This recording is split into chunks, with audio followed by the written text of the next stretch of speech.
pedidos de acceso a la información y hemos entendido esto que estamos grabando.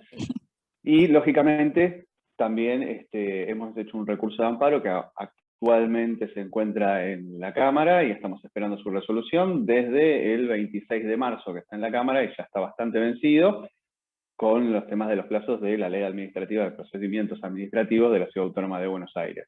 Estamos esperando que sea antes de la feria, es decir, que la semana que viene ya debería estar listo, y si no, va a ser para agosto, si Dios quiere. Pero bueno, hoy lo que nos tenemos en lista, como les decía, son los sistemas de identificación biométrica, cómo funcionan desde el aspecto técnico, que lo va a estar. Vamos a ver las diferencias que hay con nuestro derecho interno, con el derecho internacional y con los distintos tratados que ha firmado nuestro país, con, por ejemplo, países como el Uruguay. Entonces vemos que desde la Ciudad Autónoma de Buenos Aires se implementa un sistema mediante una ley y una reforma a lo que es una ley, y qué falencias tiene, qué es lo que nos contestaron en los pedidos de acceso a la información y por qué decidimos iniciar un proceso de amparo. Primeramente, lo que deberíamos estar viendo es qué es un sistema de identificación biométrica, que es mal llamado sistema de identificación de prófugos en la Ciudad Autónoma de Buenos Aires, y para eso Sebastián tiene muchísima más experiencia que yo, lo acaban de escuchar todos, él se dedica a estas cosas y nos va a estar entrando en una presentación hermosa, donde también me dijo que me puso a mí en su presentación, así que vamos a ver qué es lo que nos trae. Sebastián Cepo. Lo spoileaste, Rodri. Bueno, déjenme que comparto pantalla. ¿Me confirman que se está viendo? Bien, Por lo menos yo te estoy viendo. bien. Bueno, vamos a hablar sobre reconocimiento facial, como dijo Rodrigo. Yo voy a encargarme de la parte de tecnología. Después Rodrigo va a hablar de la parte legal y esas cosas. Primero me presento del todo, ya me presentaron 2 veces, pero básicamente soy programador, parte de ODI, estudio Derecho, y hay muchas cosas que no sé, pero eso lo digo porque va a ser parte de la charla todo lo que no sé, o algunas cosas que no sé, no todo lo que no sé, porque eso es mucho más. Primero, ¿qué es reconocimiento facial? Vamos a decir que reconocimiento facial es la idea de frente a ver, cuando uno ve a una persona, dos cosas puede, perdón, hace, por un lado, la reconoce frente a otras personas que uno conoció en el pasado. Por ejemplo, si yo veo ahora la cara de Rodrigo Iglesias en el avatar de Zoom, yo ya lo había visto a Rodrigo Iglesias, entonces digo, ah, él es Rodrigo Iglesias. Eso es reconocimiento. Pero otra cosa que también incluye el reconocimiento facial es reconocer características de la persona. Las dos cosas las vamos a llamar reconocimiento facial, por lo menos en esta charla, pero puede que haya otras definiciones en otros contextos, pero eso es lo que vamos a hablar hoy. Y primero vamos a hablar sobre personas físicas para que los abogados me entiendan, o personas humanas, y cómo nosotros reconocemos o qué problemas tenemos nosotros reconociendo otras personas.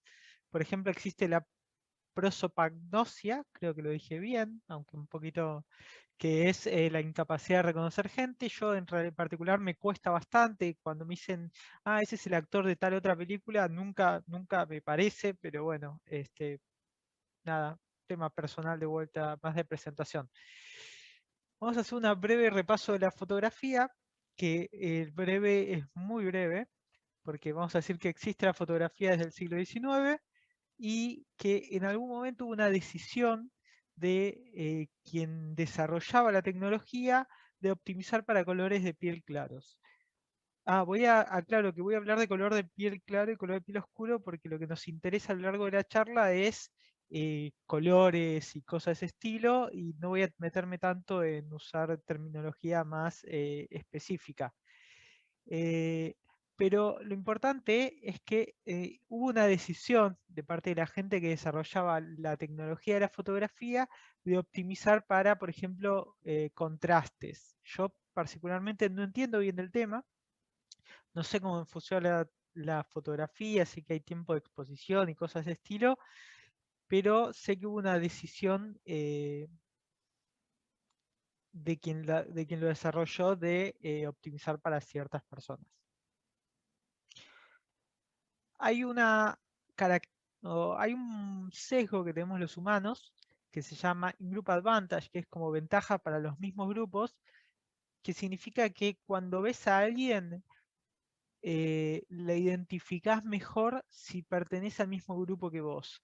Es decir, si yo soy hombre, identifico mejor hombres que mujeres. Si yo tengo 36 años, identifico mejor a la gente que está cerca de mi edad que de otra edad. Si soy de piel clara, identifico mejor a gente de piel clara. Eso es un sesgo que estudian, no sé, psicólogos. Y recordemos, recordemos los dos significados de reconocimiento facial que tenemos. Por un lado, reconocer a la persona como una persona que conozco y reconocer características de la persona. Hablando de características de las personas, hay estudios sobre este In-Group Advantage que dice que, por ejemplo, este que se hizo en particular sobre un grupo de mujeres estudiantes, le mostraban fotos de personas, como estudiantes de piel clara, fotos de personas de piel oscura, jóvenes, y sobreestimaban su edad, es decir, decían que tenían en promedio 4 o 5 años más de los que tenían. 4 o 5 no suena mucho, pero estamos hablando de gente de 10 a 17 años. Imagínense la diferencia entre 10 y 14, es un mundo de diferencia. Y esto en particular se estudia por los casos está por lo menos estudiado en cuanto, por ejemplo, a violencia policial, que dice que los policías de piel clara tienden a sobreestimar la edad de las personas de piel oscura y con eso sobreestiman no sé, el grado de peligro en el que están. O sea, ven a un niño, a un joven, y lo tratan como si fuera un adulto. Eso es algo por el motivo por el cual se estudia esto. Vamos a hablar un poquito también de las definiciones éticas, que tampoco soy experto en esto, pero lo primero que vamos a decir es que la raza o etnia o grupo es una construcción social, es algo que que mutó a lo largo de la historia, no es una definición fija, por lo tanto no es algo inamovible, no es algo rígido. Y lo mismo vamos a decir sobre el género. El género es una construcción social y no es algo innato. Basándose en basándose en que el género no es algo innato, podríamos decir que no podemos reconocer el género de una persona solo por verla. De hecho, Google tenía un... Perdón, ahí escucho a alguien. Google tenía... va a haber espacio para preguntas después. Si tienen alguna pregunta, por favor anótensela, que después va a haber espacio para eso. Google tenía un servicio donde vos le mandabas una foto y te respondía características de la persona, por ejemplo, estimaba la edad, si era una persona famosa te decía quién era, y te decía el género de la persona, y a partir de 2020 decidió sacar esta característica, dejar de responderla, porque consideraba que ver una persona no era suficiente para decir su género, especialmente considerando que el género no necesariamente es binario y considerando también a las personas trans que tienen más probabilidad de ser incorrectamente verificadas. Por eso es que Google decidió dejar de compartir la respuesta. Y de hecho, un caso en particular es el de una conductora de Uber que tuvo problemas con el sistema de reconocimiento facial porque, perdón, Uber lo que hace es, para validar que la persona que se dio de alta como conductor o conductore, sea quien dice ser, cada tanto hace una prueba con reconocimiento facial para validar la identidad de la persona manejando, cosa de que no me haya registrado yo y, por ejemplo, Rodrigo, a quien voy a usar de ejemplo varias veces a lo largo de esta charla, sea quien está manejando en mi lugar. Esta persona se quedó sin trabajar durante varios días, tuvo que ir a una oficina de Uber a que lo reconozcan, la reconozcan, perdón, y autoricen a que siga operando. Y la respuesta de la empresa fue, bueno, en general anda bien el reconocimiento facial, hay un 99% de eficacia, así que le pareció que su sistema funcionaba lo suficientemente bien y siguen con el mismo sistema que estaba antes. Y ahora sí vamos a hablar de la computadora. En general, cuando hablamos de sistemas automatizados, obviamente estamos hablando de las computadoras cuando nos reconocen. Lo primero que vamos a decir es que el reconocimiento facial es ubicuo, quiere decir que está por todos lados hoy en día. Desbloquea el teléfono, las redes sociales para etiquetar tus amigos, base de datos policiales, etcétera. O sea que hay un poco de sentirnos vigilados en nuestras caras permanentemente. Y como esta es una charla del lado de programación, del lado informático, del lado técnico, vamos a tratar de ver un poquito por arriba, sin entrar en detalles, cómo es que funciona el reconocimiento facial. Vamos a decir que originalmente lo que se hacía en el pasado lejano, como en los 90, era procesar una imagen con algoritmos que habían escrito personas. Es decir, yo soy un programador, yo he visto caras a lo largo de mi vida y le escribo un programa que pueda reconocer una cara. El problema de esto es que es muy difícil que funcione para un gran número de fotos. Imagínense que la cantidad de fotos que se pueden sacar y todas las opciones de luces, ángulos, etcétera, hace que sea muy difícil escribir un programa que funcione para todos los casos. Hoy en día se usa otro sistema que es un programa que se basa en el aprendizaje automático. Es decir, es un programa donde en vez de que una persona piense cómo hacerlo, se alimenta una computadora con una gran base de datos de fotos y le pedimos a esta computadora que genere el programa para reconocerlo. ¿Se entiende un poco la idea acá, Rodri? ¿Sí? Bien, veo un sí por ahí. Sí, sí. Entonces, estos programas aprenden, extrae de vuelta lo que hablamos de identificación al principio, reconocen a la persona y también reconocen características de la persona, como habíamos dicho en el ejemplo anterior de Google. Y estos programas se basan principalmente en algo llamado redes neuronales convolucionales, que voy a explicar muy brevemente. Es un tema medio difícil, pero esta imagen me pareció más o menos clara. Tenemos una foto de una bicicleta y lo que hace el programa es barrerla en pedacitos muy, muy chiquitos, y de esos pedacitos va calculando características cada vez menos finas, digamos. Empieza, bueno, acá hay un puntito, acá hay un puntito, acá hay un puntito, y saca una característica, por ejemplo, acá hay un cambio de color muy fuerte, entonces sabe que ahí hay un punto significativo. Y así va haciendo eso a lo largo de la foto, y después sobre lo que hizo, sobre los puntos que encontró, va buscando líneas, sobre las líneas va buscando texturas, y así sucesivamente empieza desde un punto muy fino a encontrar características de más alto nivel. Por ejemplo, ya en las últimas capas se encuentra una rueda, un manubrio, y concluye con que estamos viendo una bicicleta. Eso es todo lo que voy a decir de redes neuronales convolucionales. Es un tema que da para horas de estudio, sino días o semanas. Hay cursos enteros de redes neuronales, pero con esto es la idea básica. Vamos a agarrar puntos muy pequeños, vamos a encontrar características de esos puntos y vamos como alejando la cámara cada vez más para ver grupos de características pequeñas. Otro ejemplo de estos algoritmos que se usan hoy en día, no sé si vieron las aplicaciones que cuando te reconocen te piden prueba de vida, es decir, reconocer no solo a la persona, sino que la persona está efectivamente ahí, para no usar una foto de la persona. Yo ahora saco un screenshot de la cara de Rodrigo y si me quiero registrar en un banco con su nombre, el banco va a decir, bueno, vemos que sos Rodrigo, pero ahora girá la cabeza a la derecha, cerrá los ojos, levantá la mano, etcétera. Y cuando el banco te pide que cierres los ojos, lo que hace es calcular la proporción del alto de tus ojos sobre el ancho de tus ojos. Por ejemplo, en la imagen de la izquierda se ven estos 6 puntos base que se toman de los ojos y ves que el alto y el ancho se marcan, mientras que en la foto de la derecha el alto es mucho menor que el ancho. ¿no? Estos son algoritmos que se usan para el reconocimiento, para la identificación y el reconocimiento facial.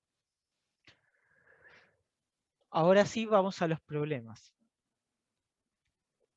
Hablábamos de la fotografía, de los problemas de la fotografía originalmente. Vamos a decir que algunos de estos problemas siguen hoy en día. Uno de ellos es que se optimiza el tema del contraste, que hace que personas de piel oscura tengan más problemas con lo que es reconocimiento facial. Y también no, las personas que desarrollan esto, o sea, hay un grupo de personas, la verdad que desarrollar reconocimiento facial es un tema muy difícil, hay un grupo de personas limitado que accede a esto y no es representativo de la población en general y no necesariamente evaluó con teniendo en cuenta un criterio inclusivo.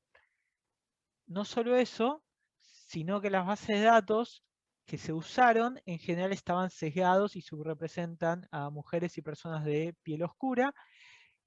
Vamos a decir que estos son dos temas distintos. Uno es las personas que desarrollaron y otro es las bases de datos que desarrollaron. Si recuerdan cuando hablaba de cómo se desarrollan los algoritmos hoy en día, dijimos que le damos muchas fotos para que aprenda. Estas fotos en general se sacan de internet, así de base de datos de fotos, y esas fotos no necesariamente representan a la población en general.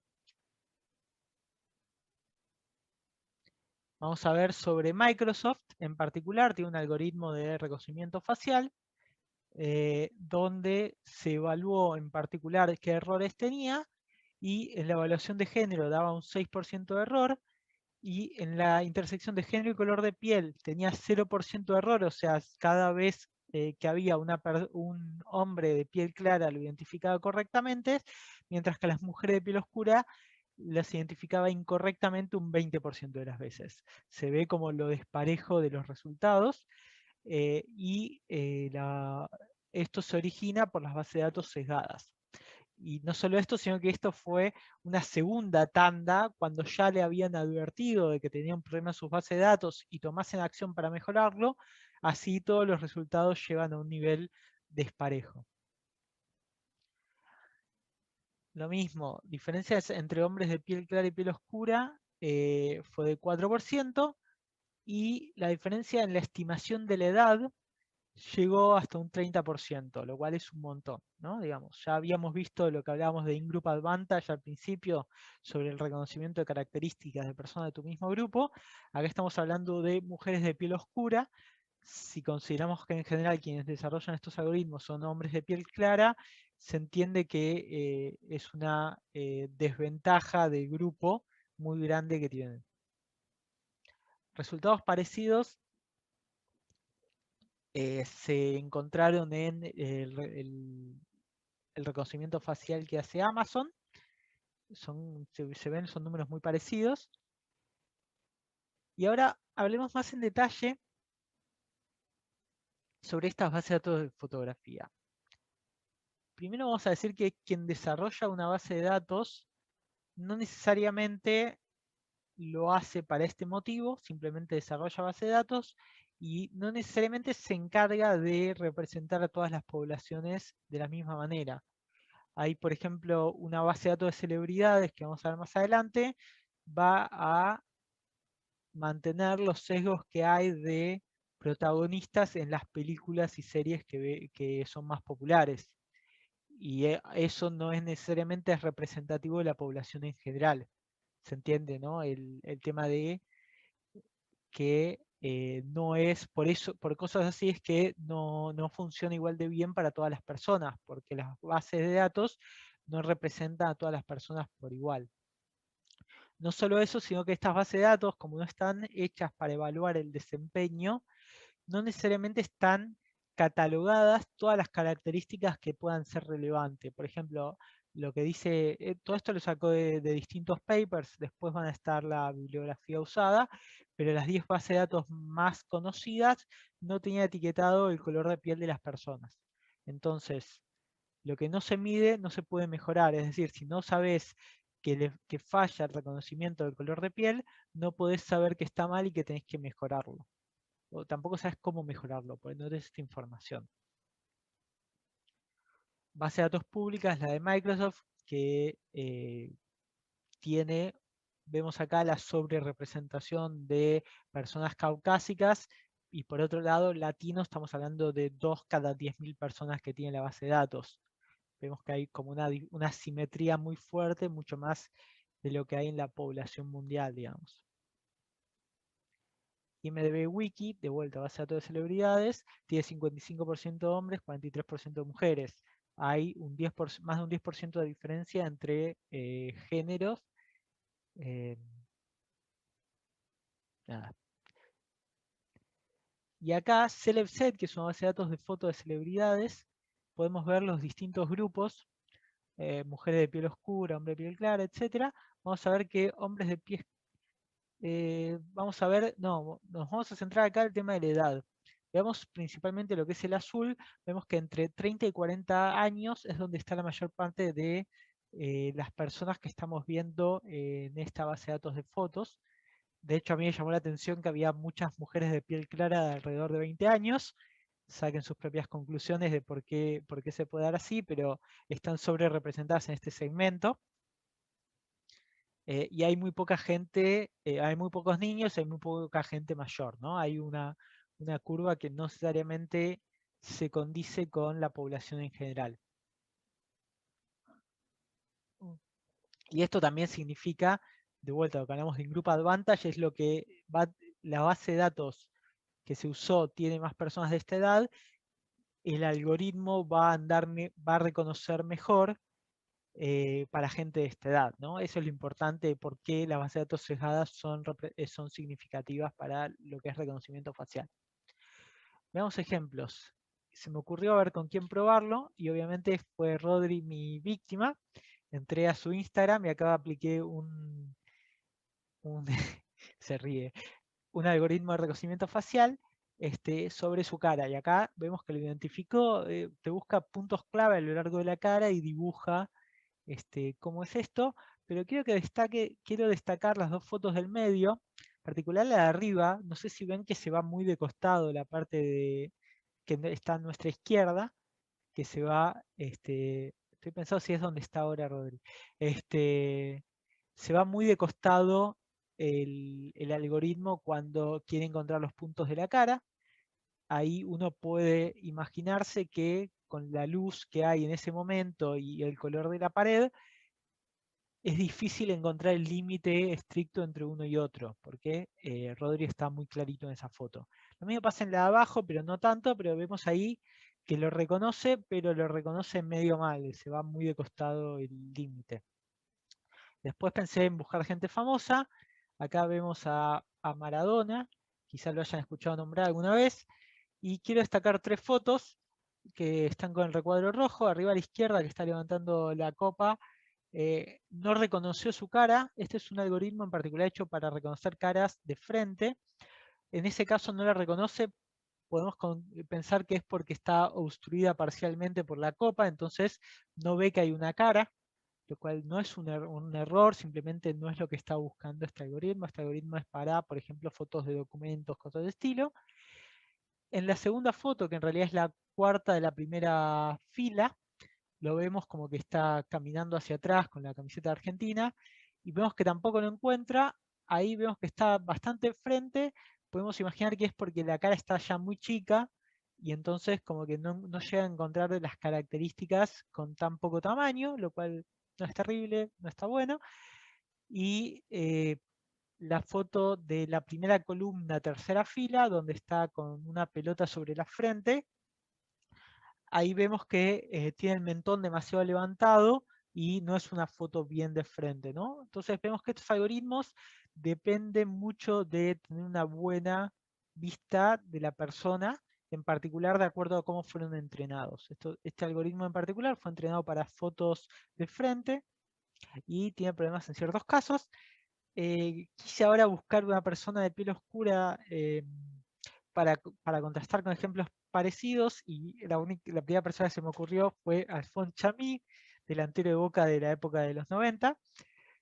y vemos que lo encontró en un par de fotos, pero vamos a concentrarnos en la foto que está, ampliada a la derecha, que la amplié a propósito, y acá vemos que no lo reconoció, o sea, no está dibujado el costado de su cara. Podemos decir, bueno, el fondo es de un color parecido, qué sé yo, pero recordemos la foto de Rodri que habíamos visto antes, que cuando el fondo era de un color parecido lo encontraba bien, se le iba un poquito el margen.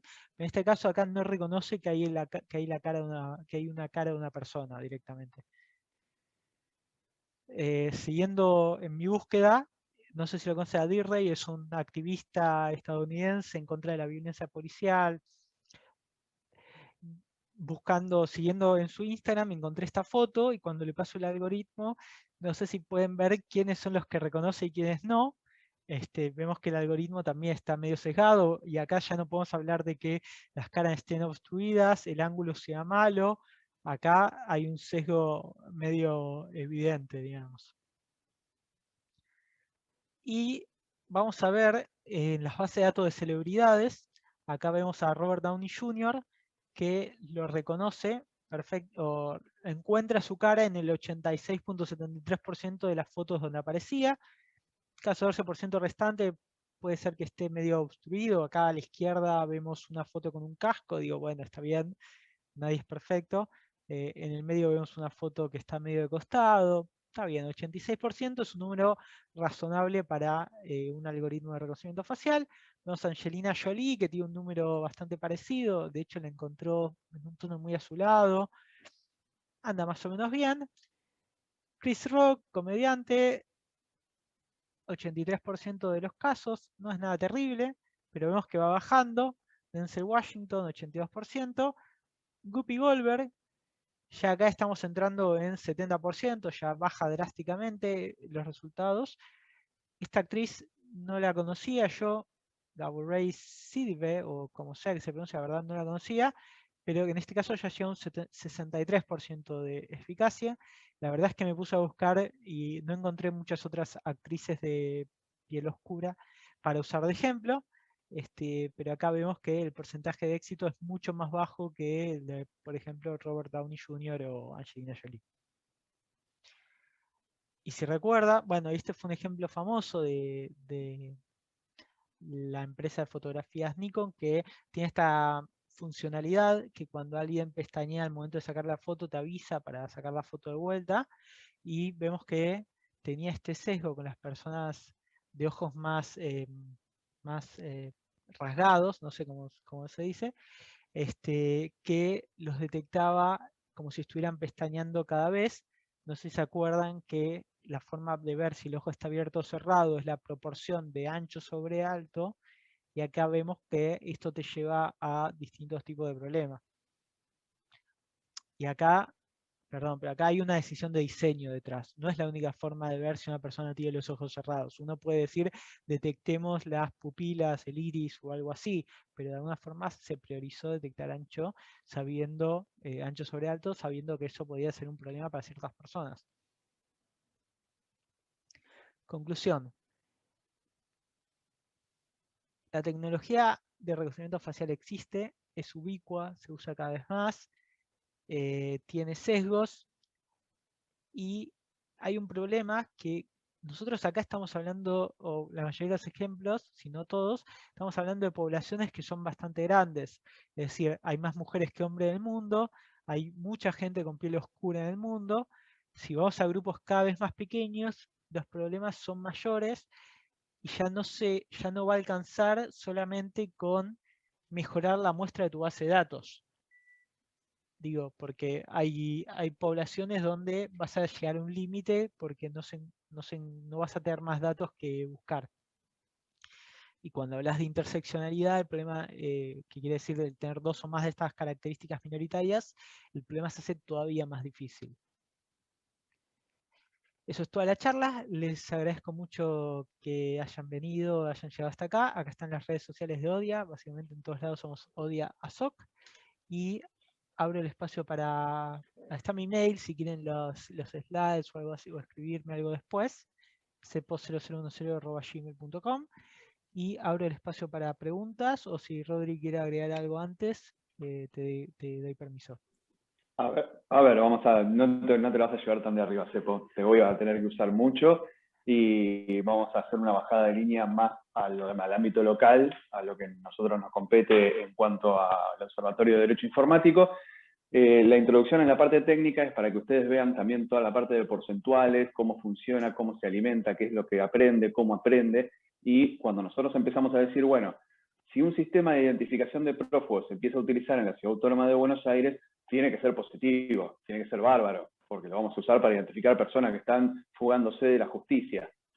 Bueno, la realidad es que, como bien dice Sepo, los sesgos empiezan a aparecer, empiezan a darse cuenta de los problemas de las bases de datos de origen, empiezan a darse cuenta de los problemas de cómo se va alimentando esa base de datos y, lógicamente, cómo funciona el borrado de esa base de datos y cómo se va modificando. Ante todo esto, desde el observatorio, cuando se empezó a implementar a través de una resolución el sistema de identificación biométrica de prófugos, el observatorio hizo un pedido de acceso a la información con más de 70 preguntas.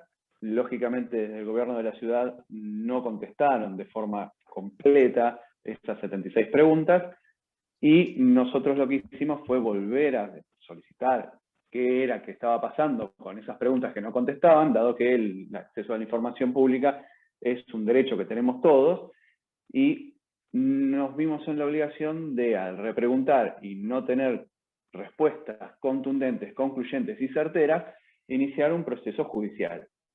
En ese momento solicitamos esta información, que tiene que ser de carácter público, a través de la justicia, en sede administrativa de la Ciudad Autónoma de Buenos Aires. Lo hemos ganado, han apelado desde la Ciudad Autónoma de Buenos Aires, y lógicamente hemos ganado y estamos esperando las respuestas, y hay una apelación en Cámara por parte del gobierno, y en ese interín se sancionó una ley, porque esto recuerdan que había sido otorgado por resolución de Santilli, y lógicamente cuando tenemos una ley que modifica algunas cuestiones ya más puntuales y trata de ir un poco más allá, la legislatura porteña ya dejó de ser este sistema de identificación de prófugos, del cual vamos a estar empezando a hablar sobre los porcentajes de error, de cuestiones más técnicas. Ustedes han visto que, por ejemplo, los 3 famosos iban cayendo en cuanto a su identificación. Si no me recuerdo mal, el más bajo era el 60%, ¿verdad, Sepo?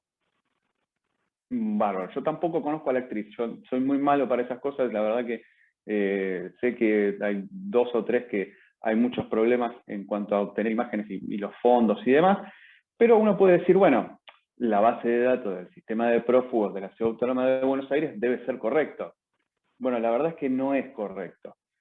Nosotros tuvimos un gran problema porque, lógicamente, si uno está buscando prófugos de la justicia, no va a estar buscando menores de edad. Dentro de la base aportada por el CONARC, se encontraban una cantidad de menores bastante grande como prófugos de la justicia. Uno de ellos, un niño de 3 años que estaba siendo buscado por robo calificado. Entonces uno puede decir cómo un nene de 3 años puede agarrar un arma. Bueno, ¿y cómo lo pueden juzgar? Peor aún.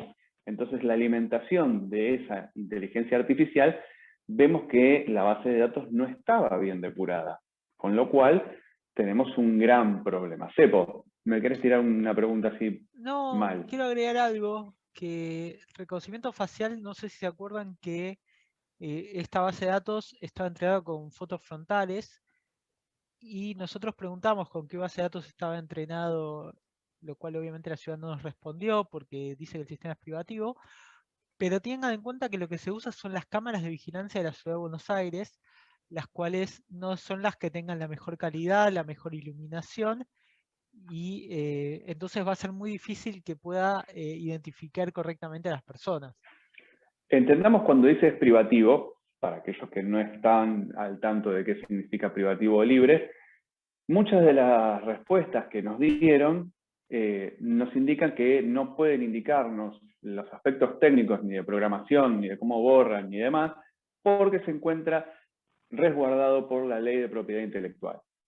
Esto es una de las excusas válidas, legales, para poder decir, no te puedo dar esta información porque hay un derecho que se estaría vulnerando en tu libertad de acceso a la información, que es la propiedad intelectual.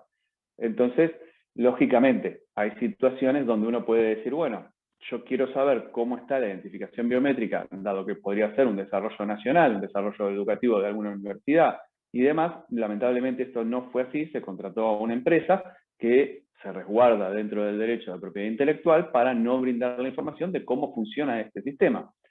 Tal es así estos errores que uno puede tomar los números de la cantidad de personas que fueron identificadas, fueron detenidas y cuáles estaban siendo liberadas porque había un error, y esto, haciendo una regla de 3 simples bastante básica, nos da un 52% de eficacia a la hora de identificar personas que sí estaban siendo prófugas de la justicia.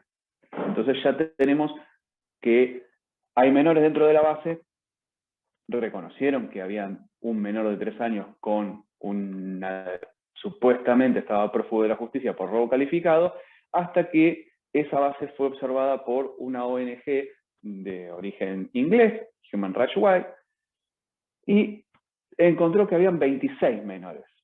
Entonces se tuvo que limpiar 2 veces la base de datos y no sabemos si esa base de datos fue alimentada por la inteligencia artificial y reconoció menores de edad durante X cantidad de tiempo para perfeccionar esa base de datos, si la volvieron para atrás y dijeron, no, todo lo que encontramos acá con estos menores estaba incluido, bueno, lo tenemos que borrar todo y decimos, vamos a empezar de nuevo. No lo podemos saber. Cepo. Hay una pregunta del chat que es si hay algún habeas data colectivo respecto a la base de datos. En realidad, habeas data colectivo no hay. Lo que hay es un pedido de acceso a la información pública y un proceso de amparo donde estamos solicitando, dentro de todas las cosas, que se cancele este pedido, este sistema de identificación biométrica, porque en esta ley nosotros arrancamos desde el pedido del acto administrativo emanado por Santilli, donde, lógicamente, implementan el sistema de identificación biométrica. Luego de esa resolución emanada por Santilli, está la modificatoria de la ley y, puntualmente, en la modificatoria de la ley se incluye no solo el sistema de identificación biométrica de prófugos, es decir, lo que explicaba Cepo de identificación de prófugos, de identificación biométrica de personas, sino 2 sistemas más. Un sistema forense, es decir, que por lo que entendemos, porque tampoco la ley especifica bien qué es un sistema forense, dado que seguro el Poder Ejecutivo, mediante un decreto reglamentario, va a decir qué es, que todavía no sabemos qué es, entendemos que es la adquisición de esas imágenes, preservarlas para poder iniciar alguna instancia judicial, como sea la detección de prófugos, y estar aportando evidencia digital para el proceso penal de una forma correcta. Es decir, protocolizar esto. Entendemos que puede ser por ahí. Como no está el decreto reglamentario, no sabemos qué es lo que se refieren cuando dicen software forense. Pero acá viene la parte más oscura de toda la ley. ¿Más oscura que el sistema de identificación biométrica? Sí, porque utilizan este sistema de identificación biométrica para la prevención del delito.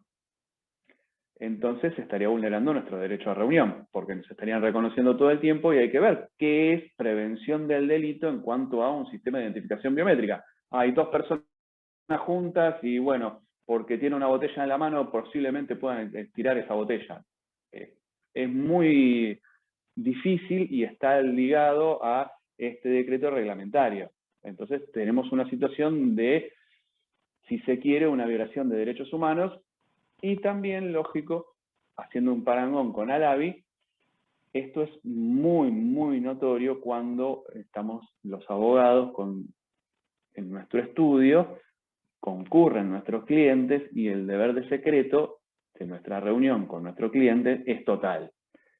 Ya sea a través de comunicaciones telefónicas, de correos electrónicos o de cuando viene a nuestro estudio el cliente. Con ello el derecho a reunión se estaría vulnerando y porque hay distintas cuestiones de, ya si se quiere, privacidad que no se estarían cumpliendo. A todo esto tengamos en cuenta que es una ley de la Ciudad Autónoma de Buenos Aires. Si nosotros vamos un pasito más allá y decimos, bueno, el derecho internacional, ¿hay algo sobre esto? Bueno, sí, hay algo. Hay un tratado internacional que Argentina firmó en el año 2019 que lamentablemente necesitamos un informe de impacto sobre la afectación en los datos personales que la Ciudad Autónoma de Buenos Aires no cumplió. ¿Por qué? Porque tiene que ser de forma previa a la implementación del sistema de identificación biométrica. Justo tenemos ese tratado firmado con nuestra querida República Oriental del Uruguay. Es decir, que nosotros, si empezamos a utilizar este sistema de prevención de reconocimiento facial de prófugos y nuestro sistema de forense, estamos ante un delito internacional ocasionado por el gobierno de la Ciudad Autónoma de Buenos Aires sobre cualquier ciudadano de Uruguay. Y recordemos que el principal ingreso de uruguayos a la Argentina es a través de buquebús, que se encuentra en la Ciudad Autónoma de Buenos Aires.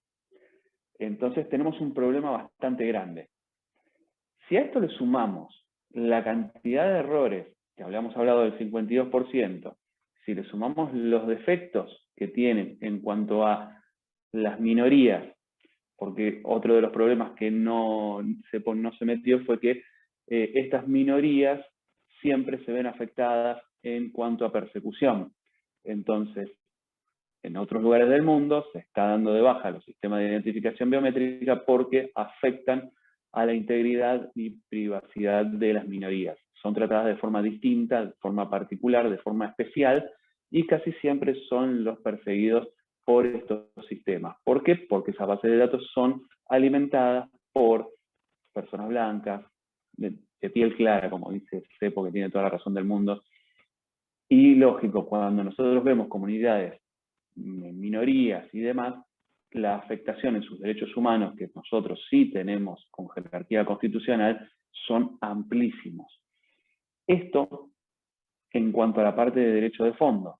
Ahora, tengamos una idea así un poquito rápida. ¿Cuánto se demoró el acto administrativo en tomar un sistema de identificación biométrica y su contratación, su oferta y su contratación, y la puesta en valor? Es decir, ponerlo en funcionamiento. Bueno, la adquisición del sistema, cuando se lanza el pliego, o sea, ustedes se imaginan, todos los abogados vimos derecho administrativo, el tratado que menciono es bastante fácil, es el tratado número 19. Vos lo buscás como resolución 19 y te va a aparecer que está firmado por Edgardo Bertoni, y Eduardo Bertoni. Eduardo es Villorda, lo tenemos acá comentando. Y lo vas a ver firmado, es una de las pocas cosas buenas que hizo la Dirección Nacional de Protección de Datos Personales en los últimos 4 años. La verdad que es muy difícil encontrar cosas positivas de la dirección en los últimos años, esta es una de ellas. Ahora, cuando nosotros tenemos todo esto, que nosotros sabemos, los que dimos derecho administrativo, tenemos más o menos idea de lo que es un pliego de licitación, la apertura de sobres y demás, las ofertas que tienen que venir, que tienen que llegar por correo, que se hace el acto, que se abren todas las ofertas y demás. Bueno, se imaginan que es un proceso engorroso de varios días, por lo menos. Bueno, tardó 6 minutos. Esto lo pueden chequear en la página de la Ciudad Autónoma de Buenos Aires, la publicación de la oferta y la contratación, 6 minutos. Parece raro, ¿no? Entonces, vemos que hay algunas cositas que no están tan buenas. Ahora, si nosotros decimos, bueno, esto que está en la forma, que nosotros decimos, vemos un momento donde las contrataciones son dispares, donde el derecho de fondo a nivel país y a nivel internacional son afectados, bueno, tendríamos que estar diciendo este sistema no lo podemos implementar en tanto y en cuanto no cumplamos con toda esta normativa.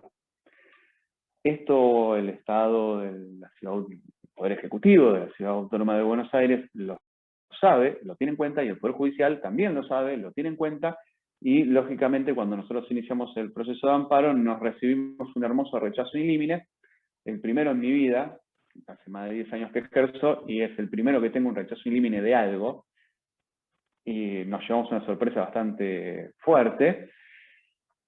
Apelamos la situación en Cámara, estamos esperando que la Cámara, la Sala 1, del Foro Administrativo y Tributario de la Ciudad Autónoma de Buenos Aires, nos conteste a ver qué es lo que están pasando, porque ya pusimos 2 prontos despachos y no nos están dando mucha importancia a este sistema, a esta cuestión legal, y los 60 días hábiles que ya tiene por Código de Procedimiento Administrativo se cumplieron. Entonces, estamos en un momento diciendo, muchachos, ¿Van a hacer algo o no van a hacer nada? ¿Qué sucede si nos dan al lugar el amparo? Bueno, si nos dan al lugar el amparo, recusamos a la jueza de primera instancia porque ya juzgó cuestiones de fondo y nos tocaría un juzgado nuevo. En caso de que ese amparo que está en la Cámara nos salga rechazado, tenemos que volver a sortearlo cambiando algunas cosas, más que nada su objeto, para poder seguir intentando esta solución de, che, tenemos un pequeño problema. Esta situación nos lleva a un marco de Rodrigo, incertidumbre legal. te hago Sí. una pregunta. ¿Cuál fue fundamentaron de alguna manera el rechazo in limine? ¿Qué fue en lo que... Sí, lógico. ¿Pero qué explicaron? Casi, mira, te cuento, el amparo tiene casi 46, no me acuerdo si 46 o 52 páginas y la apelación casi llega a 100. Entonces, lo que sucede es que la interpretación que hace la jueza de primera instancia es que no hay delito, que no hay afectación del bien jurídico y que supuestamente no hay caso y la generalidad es muy amplia porque no basamos en un sector de la población, sino en toda persona que pase por debajo de una cámara que esté funcionando con este sistema. A lo cual nos lleva a decir, si vos pasás por la cámara y no perteneces a un grupo minoritario, no verías tus derechos afectados. Con lo cual a mí me da un micro ACB diciendo, pará, si yo paso por la cámara, como bien sepo, acaba de decir, a Rodrigo lo reconoce de todas formas, y yo no quiero que me reconozca porque no sé cómo opera el sistema, no podría estar reclamando. Esto es lo que dijo la jueza de primera instancia. En la segunda instancia aclaramos que las situaciones en minorías y demás, y hicimos un análisis del fallo de Alavi, donde entendemos que el mismo fallo de Corte Suprema está diciendo exactamente lo mismo que nosotros y que la Sala 1 tiene ya mucha jurisprudencia sobre esa interpretación. Por suerte nos tocó la misma sala. No entendemos por qué nos demoran tanto, porque los distintos aspectos que hemos presentado en la expresión de agravios son similares, y de hecho los fallos jurisprudenciales de la propia Cámara son todos menos uno de la Sala 1, son más de 10 fallos. La verdad que no entendemos por qué la dilación tan amplia. Pero bueno, tenemos fe, tenemos esperanza de que la Sala 1 entienda que sus fallos deben ser coherentes. La constitución de la Cámara, la composición de la Cámara es la misma, y la verdad es que estamos a la espera de que en estos días estén saliendo de este fallo y vamos a ver qué es lo que va a pasar. Ahora, si entendemos todo esto como una inseguridad jurídica, tenemos que entenderlo a nivel municipal, a nivel del Gobierno de la Ciudad Autónoma de Buenos Aires, a nivel nacional y a nivel internacional.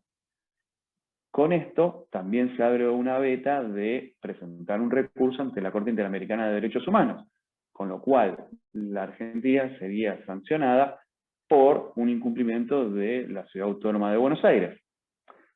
Esto ya se torna un poquito más allá y también deberíamos ser sancionados por el Mercosur, dado que no estamos reconociendo los distintos derechos que tienen sus integrantes, tanto de forma comercial como las personas que transitan por debajo de este sistema. Es bastante engorroso y bastante difícil de que alguien entienda que pasar por abajo de una cámara tiene una afectación, tiene un recurso y tiene un grado de daño que ni siquiera se está dando cuenta. Es como fotocopiar un libro. Vos no te das cuenta que te fotocopiaron el libro, pero la afectación está. Por más que a mí no me guste, yo soy partidario de que hay que fotocopiar todos los libros que uno pueda, pero la verdad es que sí, la ley lo contempla. Entonces, tenemos este problema. No sé si hay alguna pregunta. Sí, acá había una pregunta al principio de Lucía, que consultaba cuáles son las mejores formas para que los programadores y demás técnicos puedan incorporar una visión de derechos humanos para evitar este tipo de sesgos. Qué buena pregunta, ¿no, Para mí. Sepo?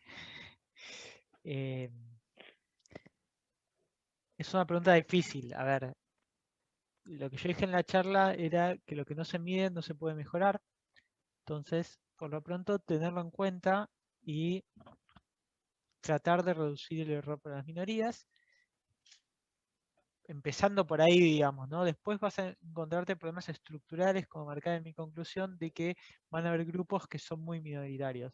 Pero por lo pronto, si vos sos una empresa como Google y podés sacar un auto que vaya recorriendo todas las ciudades del mundo para tener cosas así, podés generar una base de datos propia representativa de la población en general y no que un 0,02% sean latinos. Tenés la posibilidad económica si vas a si vas a sacar un rédito.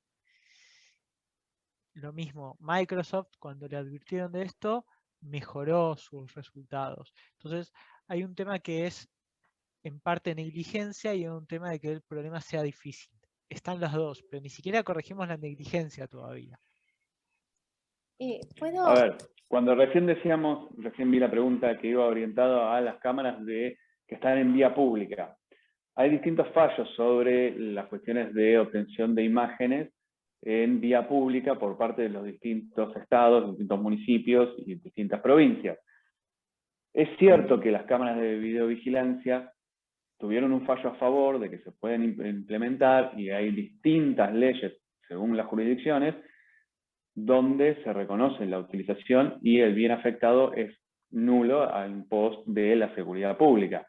Ahora, cuando vos tenés una cámara de videovigilancia para identificar delitos y tenés personas mirando esas cámaras para poder guiarlas y poder tomar las acciones que son concurrentes, lo que vos no tenés es un tratamiento automatizado de imágenes, que esto es lo que indica ese tratado internacional que hemos firmado.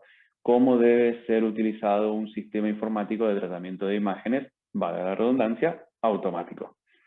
Entonces, ese es el inconveniente. Y todos los países entienden que es tan bajo el problema que tienen en cuanto a seguridad pública y tan grande la afectación que provoca en todas las personas, no importa si pertenecen a una minoría, si son detectadas o no, que ese bien jurídico tutelado de la seguridad pública cae en pos de la privacidad de todas las personas. Porque recordemos que nosotros adquirimos este software y lo empezamos a utilizar mediante una empresa, no teniendo la certeza de qué cuernos es lo que hace esa empresa con esa base de datos. Es decir, todo el tiempo se está alimentando esa base de datos y esa empresa a un futuro puede llegar a tener un mercado, supongamos por nombrar dos países, México o Inglaterra, y esa base de datos que se alimentó en la Argentina va a ser utilizada en esos dos países. Recordemos que también tiene tratamiento con menores. No sabemos cómo se borra, no podemos saber cómo es que opera, no podemos tener acceso al código fuente de que se está utilizando. Hay un montón de cuestiones que no podemos tener acceso y la seguridad pública de nuestras personas es muy grande en cuanto a la afectación de los derechos adquiridos que se encuentra vulnerando el sistema de identificación de prófugos en cuanto a la seguridad física, si se quiere, de algunas personas. Entonces, hay problemas. Recordemos que lo que se está buscando son prófugos de la justicia mirando todas las caras que pasan por debajo de esa cámara. Entonces, la seguridad que vos tenés para perseguir prófugos es muy baja, el error es del 52%, y vos encontrás afectado todos los derechos de todas las personas. No sé si contesté tu pregunta.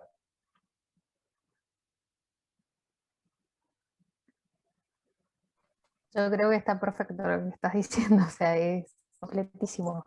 Lo que te iba a consultar es respecto a lo que determinó el reglamento de abril, como para hacer como Se te entrecortó todo.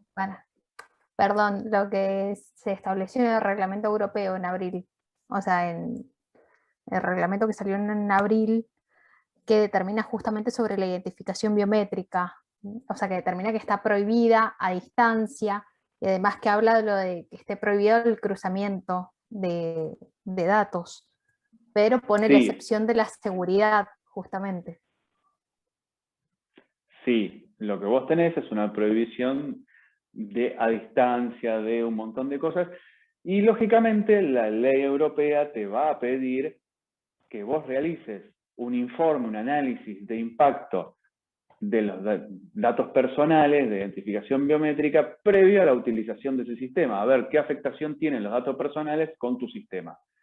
Esto no puede ser realizado dado que ya se implementó. O sea que si es de forma previa, ya está, perdí. No lo implementé, bueno, tengo que darlo de baja, hacer el informe, ver qué vulnerabilización tiene, ver qué problemas trae, y en función de eso estar operando. Pero así como ya estaba implementado, no lo puedo usar. Les hago una pregunta, si me permiten. Em, ¿Ustedes creen que si la gente que trabaja en los datasets, me refiero a los técnicos particularmente, o quienes arman o estructuran los algoritmos, tienen un entrenamiento más interdisciplinario o se trabaja con equipos en donde, si bien Seba había dicho, por lo general se trata de un grupo etario determinado, por lo general hombres blancos de un lugar del mundo muy particular? ¿Creen que si estas personas se mixan con otro tipo de gente en el trabajo y armado de los datasets y de la construcción del algoritmo, puede haber algún impacto a futuro? En cuanto a sesgos me refiero. Yo creo que sería un paso en el camino correcto, digamos. No sé si sería la solución, pero definitivamente mejoraría porque tendría en cuenta más cosas que no se o sea, por ejemplo, el tema de Nikon, de la cámara de fotos, ya comprobarlo con la persona que estaba al lado tuyo hubiera sido mucho mejor. Y de hecho, en el pedido de acceso a información que decía Rodrigo, una de las respuestas que nos dan cuando preguntamos por la calidad, la respuesta que nos dan es algo así, yo lo interpreté de esta forma, pero dicho informalmente era como, y lo probamos en la oficina y más o menos andaba. Claro. Eso es más o menos lo que nos dijeron, digamos. Sí. Tomando en cuenta esto que vos decías de que, digamos, la cuestión del género y demás, y las raciales, son construcciones sociales, evidentemente tienen que ver con la educación familiar y la educación estructural. Si esto lo vemos desde el grupo, desde la idea de la educación, quizás si en las formaciones de los técnicos empiezan a aparecer estos temas, como decías vos, es un primer paso. ¿Te parece?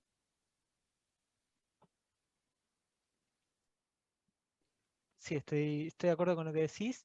Lo que sí es que eventualmente vamos allá del límite, digamos. Va a haber un punto donde ya no se va a poder mejorar por ahí, pero es o sea, con esto mejorás lo que es más negligente de quien lo arma. Igual hay una cosa que quiero destacar, que hablas de quien genera los algoritmos y quien genera las bases de datos. Quiero destacar que son como dos grupos de personas totalmente distintos en general. Sí, pues medio que los agrupaste y la verdad es que es distinto porque armar la base de datos es un problema, armar un algoritmo es otro y tiene Sí, distinto sí. entrenamiento detrás. No, la gobernanza de datos está por un lado y el técnico que genera el algoritmo, pero son personas que van a terminar transmitiendo el sesgo humano en el resultado final, por eso los agrupé. Claro, ahora lo que vos tenés que tener en cuenta es que nuestra ley de protección de datos personales es del año 2000, cuando nosotros seguíamos a la normativa europea. Nosotros éramos país seguro para Europa y demás, y cuando quisieron hacer la reforma de la ley de protección de datos, el nivel participativo que ofrecía la Dirección Nacional era a toda la población para que puedan criticar, aportar ideas y demás, para formar una ley, una reforma de la ley de protección de datos muchísimo mejor. La realidad es que se convocó a un grupo de especialistas, lógicamente desde una visión completamente acorde a la Dirección Nacional, y para el resto de los mortales teníamos la posibilidad de participar de esta formación nueva, reforma, creación, como quieren llamarle, de esta ley, mediante un aporte en su sitio web. Es decir, que uno encontraba un cuadradito donde podía escribir. Lógicamente, podía escribir 140 caracteres. Nosotros que estudiamos Derecho, en 140 caracteres, ni un tweet es hoy 140 caracteres. Entonces nos encontrábamos con un problema bastante grande y por suerte, en esa reforma donde se reconocía, uno podía otorgar el consentimiento de forma tácita y lo podía suponer la empresa. O sea, un privado podía suponer que nosotros prestábamos el consentimiento sobre lo que quieran. Se dejó de lado porque era verdaderamente malo, era muy, pero muy malo, y este grupo de especialistas, lógicamente, quedó en los anales de la historia diciendo que querían hacer esto. Entendemos que hay que hacer una reforma de la ley de protección de datos personales, con lo cual, si yo ahora hago un informe de impacto previo, modifico la ley de fondo, voy a tener que volver a hacer un informe de impacto previo con las características que tenga la determinada ley y su decreto reglamentario. Entonces, vemos muchos más problemas a la hora de implementar un sistema de identificación biométrica, un sistema de prevención del delito con estas mismas cámaras, y lógicamente no tenemos idea de cómo va a ser ese sistema de adquisición de evidencia digital, este sistema forense informático, porque no hay ni siquiera miras a decir, bueno, tiene que ser de tal o cual forma, dado que la legislatura porteña no lo dijo. Entonces tenemos muchísimos problemas en estas cuestiones. No hay decisión política en modificar la ley. Lamentablemente había en su momento una decisión política, se había dicho que el primer año del actual gobierno no iba a ser, sino en el segundo, pero pandemia, y se suspendieron un montón de cosas. De hecho, a ver, yo hace poco estuve analizando la ley de influencers y quedó en el tintero de cómo van a ser estas cuestiones de la modificación a la ley, la creación de la ley de los influencers. ¿Y por qué llegó esto? Porque también fue tratado en la última reunión del Mercosur. Entonces, entendamos que la decisión política es necesaria, sí, pero también entendamos el contexto histórico que nos toca vivir en cuanto a se suspendió todo esto porque hay una pandemia. Entonces hay que darle prioridad a las cuestiones de salud y, lógicamente, las cuestiones de datos personales van a ser dilatadas. ¿Es bueno? No, no es bueno, porque los datos médicos son datos sensibles. Entonces, hay que tener en cuenta también que una mano viene con la otra y esta modificatoria de la ley es necesaria, y el respeto y adecuación a la normativa europea es muy positivo para nuestro país.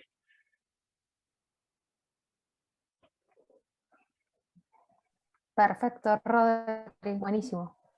La verdad es que o sea, los dos contestaron todas las consultas que han estado haciendo en el chat. A medida que hablaron, han ido contestando. Bueno, no sé si alguien más quiere hacer alguna otra pregunta o consultar alguna otra cosa. Yo quiero agregar una cosa pequeña, me voy a meter un poco en el ámbito de Rodrigo. Por Dale. favor, si yo me meto en el tuyo. Que es el problema del riesgo creado de tener este sistema funcionando. Un poco voy a hablar, la seguridad informática, aparte de la premisa de que no puede ser perfecta. No podés, solamente puedes poner más barreras, pero eventualmente alguien puede vulnerar estas barreras, y acá estás creando un sistema que genera un riesgo para la población en caso de que haya algún problema de seguridad. Ya las cámaras en sí son un riesgo, digamos, pero acá no solo son las cámaras, sino que también estás poniendo la posibilidad de encontrar cualquier persona en cualquier parte de la ciudad, solamente, digamos, en caso de vulneración del sistema. Ese es el argumento que a mí más me aterra, digamos, o la posibilidad que más me aterra que pueda pasar con este sistema. ¿Se puede pedir que, supongamos, que yo no sé, este sistema que hoy existe en Ciudad de Buenos Aires es muy complejo. Yo vivo en La Pampa, acá no tenemos este sistema, pero es muy interesante escucharlos a ustedes porque, como decía hoy Gri, tenemos gente de todo el país y de otros países, entonces la experiencia aporta absolutamente y nos permite crecer y repensar a futuro. Entonces, pensando en las posibilidades de que se implemente en otras jurisdicciones, ¿qué recomendaciones darían ustedes como si empezásemos de cero, ¿verdad?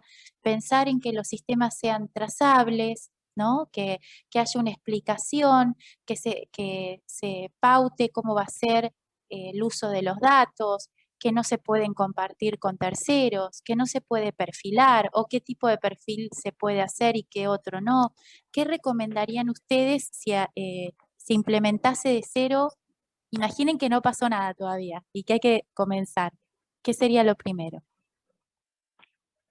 Yo creo que me toca a mí empezar en esta porque hay algo que no dijimos y es bastante fundamental. Lo primero que hay que hacer es dar de baja una resolución, porque vos misma me lo dijiste, del tema de trazabilidad y demás, Hay una resolución que sacó la Dirección Nacional que lo que indica es que vos podés, prestando el consentimiento, es decir, Paula, me firmás en términos y condiciones, hacés clic acá, puedo sacar esa base de datos y llevármela a un país que sea inseguro. Por ejemplo, Brasil. Nada más que prestando el consentimiento de un contrato de términos y condiciones que vos lo vas a leer 15 veces, ¿no es cierto? Porque tiene 145 páginas. Entonces, sabiendo esto, lo primero que hay que hacer es modificar la ley de protección de datos personales, dar de baja muchas resoluciones que se han colocado para infringir la propia ley actual, es decir, que todo el tema de llevar los datos hacia afuera y demás, prestando el consentimiento ya carece de valor. Entonces ya la misma ley de fondo, con una resolución, a ver, entendamos, esto es instrucción cívica del secundario, una resolución está por debajo de una ley, y con una resolución no puedo dar de baja una ley. Estas situaciones se están dando y se están cumpliendo. Entonces, modificar esa ley de protección de datos personales de movida es lo primero que hay que hacer, indicar cómo van a hacer ese informe de impacto sobre los datos biométricos, sobre los datos personales, en la automatización de análisis de esos datos. ¿Sería prudente?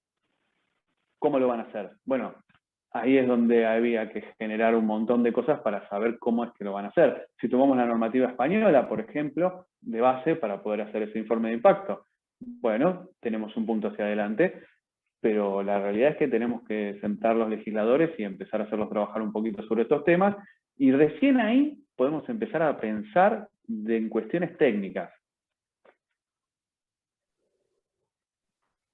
Yo quiero agregar una cuestión técnica que un poco lo había mencionado antes, que el entrenamiento, es decir, la fase donde el algoritmo aprende a ver, tendría que ser con con el mismo sistema que el que se va a usar después. Esto es algo que uno puede presumir con mucha confianza de que no se hizo eso, por el simple hecho del tiempo que tardó en ponerse en marcha. Es decir, nosotros si queremos hacer este sistema en la Ciudad de Buenos Aires, necesitamos agarrar las cámaras de la Ciudad de Buenos Aires y en base a eso generar nuestro algoritmo para que encuentre gente de la Ciudad de Buenos Aires, y también con eso nos garantizamos o de alguna forma aumentamos nuestra chance de que sea representativa la población, pero también vamos a saber que estamos usando las mismas cámaras con la misma resolución en la misma ciudad, que es algo que hoy en día no creemos que haya pasado. Entonces quizás nuestro sistema de videovigilancia es muy bueno quizás para Europa, no para Buenos Aires.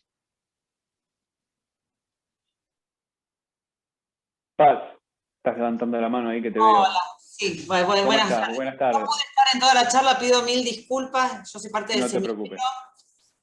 Soy la más grande del semillero, pero no, una de las cuestiones, yo estoy en Jujuy y me especializo en todo lo que es salud digital, y una de las cuestiones que a mí me preocupa es que, digamos, como traspolarlo también a otros escenarios, viste, que nosotros acá, digamos, en términos jurisdiccionales, cada provincia regula lo que es su historia clínica electrónica. Si bien nosotros tenemos un sistema a nivel nacional, que es la Red Federal de Telemedicina, sí, que la verdad que es buena, ¿viste? En toda su estructura, bueno, yo hace muchos años que estoy ahí, pero te encontrás con la limitante, que cada jurisdicción implementa su propia historia clínica electrónica. Entonces, la interoperabilidad entre las historias clínicas, los datos, es todo un tema, y pensaba un poco esto que vos decías, Rodrigo, digo, ¿cómo podemos pensar qué tipo de ley? Porque mira, ¿qué tipo de ley distinta? Porque los avances tecnológicos en el campo de la salud siempre nos van mucho más rápido, nosotros con el derecho llegamos últimos. Yo tengo un trencito que me regalaron los chicos del hospital de niños que ponen la tecnología, la salud, y nosotros, viste, a la cola.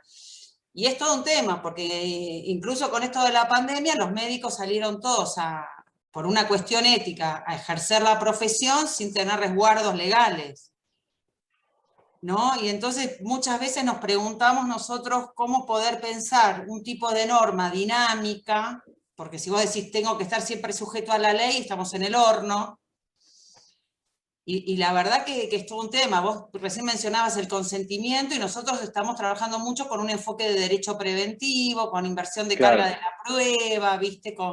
Decimos más vale prevenir que juzgar, porque el consentimiento informado, el Código Civil del 2015 te lo pide firmado, ¿viste? No te lo pide en papel, pero te lo pide firmado, y entonces hoy eso no lo tenemos, ¿viste? Es como que se nos dio vuelta todo. Y lo que más nos preocupa es pensar qué tipo de cómo poder pensar en normas dinámicas. Bueno, mira, hay algo que es mucho más sencillo. Vos lo que tenés el problema es que el derecho siempre viene después de cualquier acto, de cualquier hecho, y viene muchísimo después, porque sabemos que para sancionar una ley tenemos millones de problemas. Bueno, dentro de cada organismo tenés lo que son disposiciones, resoluciones y demás, ¿verdad? Mira, la provincia de Santa Fe tiene una ventaja delante del resto de todas las provincias, que es una ley de software libre que, si bien falta reglamentar, está vigente. Entonces hay cuestiones que falta la reglamentación, pero la ley está vigente, la tenés que cumplir. Sí, sí. Entonces ya de primera movida tenés una ley de software libre por provincia, donde te va a acelerar algunas cosas de, bueno, esto no lo puedo hacer porque estoy infringiendo cuestiones de propiedad intelectual, esto lo puedo hacer cerrado, esto no se lo presto al hospital público, sino a la clínica privada. Tenés algunas situaciones donde vos podés estar implementando estas cosas que van a ser abiertas. Lo que vos tenés que tener es un sistema descifrado en cuanto a distintos tipos de análisis médicos por las cuestiones de privacidad. Y, lógicamente, sí, en seguridad, lógico, Marce, hay que adoptar esas cosas, tenés toda la razón del mundo. Sí. Ahora, si yo lo planteo en un marco a nivel nacional, tengo que tener en cuenta que todas las leyes son federales. Entonces, si yo hago una ley salud, de telemedicina, sí, totalmente, te entiendo perfectamente.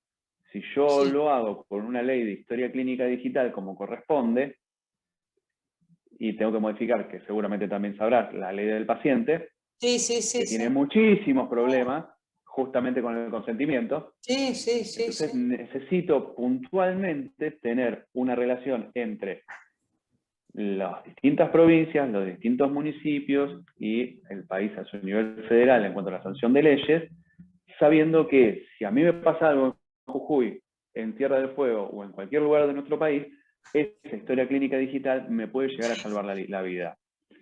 De hecho, el otro día, no me acuerdo cuándo fue, me preguntaron ¿cuál es tu grupo de sangre? Y yo dije, no tengo ni idea. Carnet de conducir. ¿Cómo no sabes? Y no sé, totalmente. Es la respuesta que di. Esperá que me fijo en el registro.